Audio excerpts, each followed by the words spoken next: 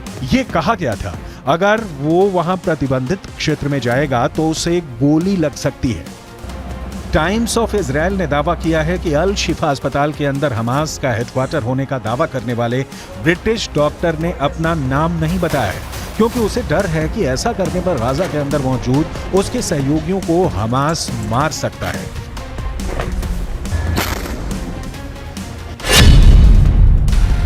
अल शिफा अस्पताल में काम करने वाले इस ब्रिटिश डॉक्टर ने आगे कहा कि सावधान किए जाने की वजह से मैं गाजा के अल शिफा अस्पताल के प्रतिबंधित क्षेत्रों से दूर रहा, लेकिन मैंने कुछ संदिग्ध से नजर आने वाले ऐसे लोगों को अस्पताल में हर समय अंदर और बाहर जाते देखा था जो चिकित्सा कर्मी नहीं थे। ये लोग अस्पताल के बेसमेंट के अंदर जाते थे। The first time our forces entered the Shifa complex, they went in with a bomb-sniffing dog, and they discovered a truck full of ammunition. After revealing the shaft by the D9, they saw a circular opening, and they couldn't see all the way down at the time, but further investigations and tools lowered down it revealed that this is a 10-meter deep shaft that leads to a corridor.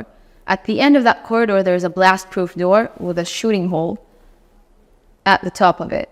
And our forces, after making sure that all defense mechanisms are dismantled, have opened that door that leads to another door that goes deeper into the complex. The understanding that this tunnel goes under the hospital. Israel defence force ने इस British doctor के interview को आधार बनाते हुए एक बार फिर कहा है कि इस इंटरव्यू से साबित होता है कि अल शिफा अस्पताल का इस्तेमाल हमास के आतंकवादियों के द्वारा हेडक्वार्टर की तरह किया जा रहा था।